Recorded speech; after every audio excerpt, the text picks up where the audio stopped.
On va parler d'une très très belle association maintenant dans cette émission. Ça s'appelle les Lames de Joie. Jean-Marc Lamblin, le président de l'association, est avec nous ce matin. Bonjour Jean-Marc, merci d'être là.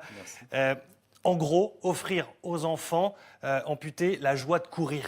C'est quelque chose qui est assez exceptionnel parce qu'effectivement, un enfant qui est amputé, a priori, n'a pas la possibilité de courir. Seulement vous vous êtes dit, on ne va pas les laisser comme ça, ces enfants.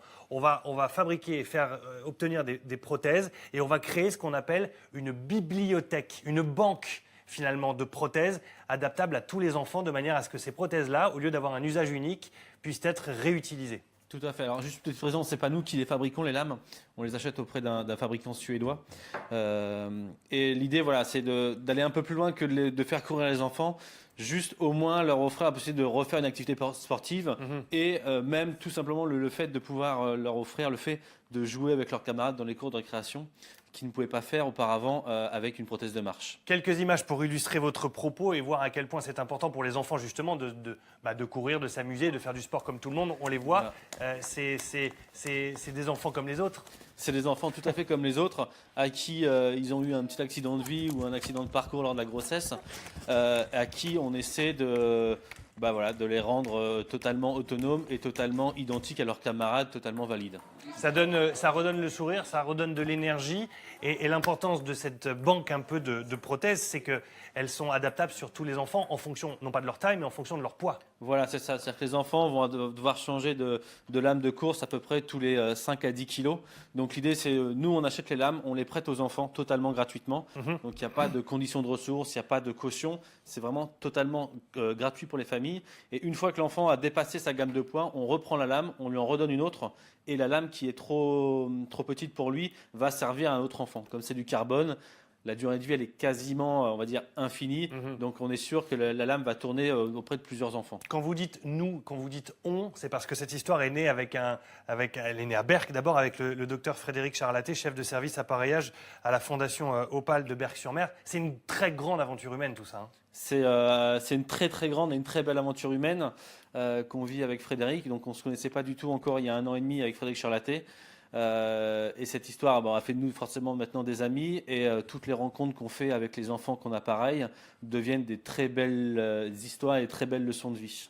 Quels sont les retours que vous avez de ces enfants qui, grâce à vous, maintenant peuvent découvrir ou s'amuser comme les autres finalement? Est-ce que vous avez déjà des retours sur on a vu les images là, de cet enfant qui est, j'imagine, très heureux. Quel retour vous avez, vous, de votre côté?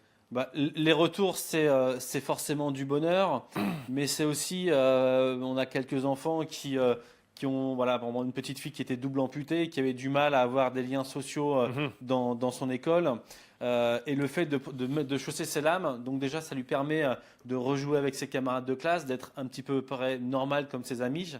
Et le fait d'avoir une lame de carbone change aussi un petit peu la vision que les gens ont sur le handicap. C'est-à-dire qu'on n'a plus vraiment honte ou gêné de regarder l'amputation, mais là, comme c'est un produit un petit peu technologique, les gens l'acceptent peut-être un peu mieux et regardent et vont un petit peu plus s'intéresser à l'enfant en passant le fait qu'il soit handicapé.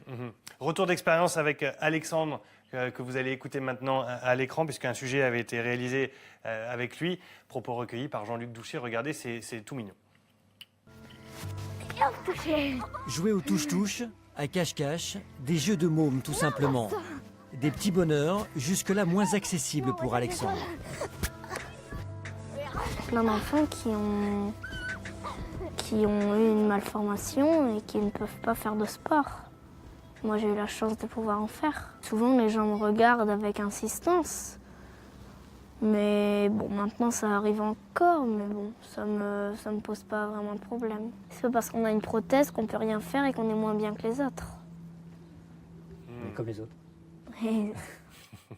Mignon Alexandre, l'importance aussi du don évidemment, c'est intéressant parce que vous en parlez, vous dites l'intégralité du don que vous allez pouvoir peut-être faire pour cette association sera uniquement utilisée à l'achat des lames.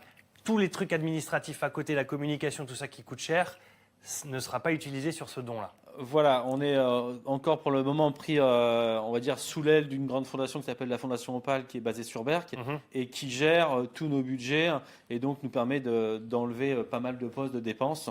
Et après, nous, on reste totalement 100% bénévoles. Les quelques personnes qui nous aident prennent ça sur leur temps libre. Merci beaucoup, merci, merci à vous. Jean-Marc d'être venu jusqu'à nous pour nous parler de cette association. Jessica dit rendre le sourire aux enfants et leur permettre de ne pas être exclus. C'est une superbe initiative sur Facebook. Merci pour vos commentaires. Merci Jean-Marc. Quelques réactions, d'autres réactions avec Anne-Sophie par mail et sur Facebook aussi. Alors, je ne vais pas vraiment faire de réaction, si ce n'est que je veux dire que cette émission de ce matin, eh bien, elle était vraiment, je dirais, très humaine et très solidaire. Et c'est ça qui est beau.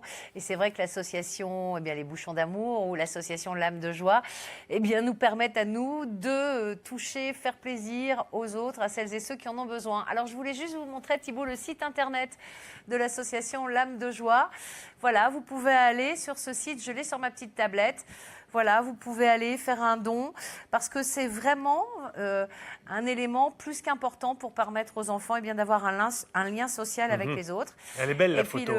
notre invité du jour n'hésite pas à remplir des défis. Il n'est pas tout seul, hein. Il y a plein de personnes qui l'accompagnent dans sa démarche et qui réalisent des défis sportifs pour tous les gamins qui en ont besoin.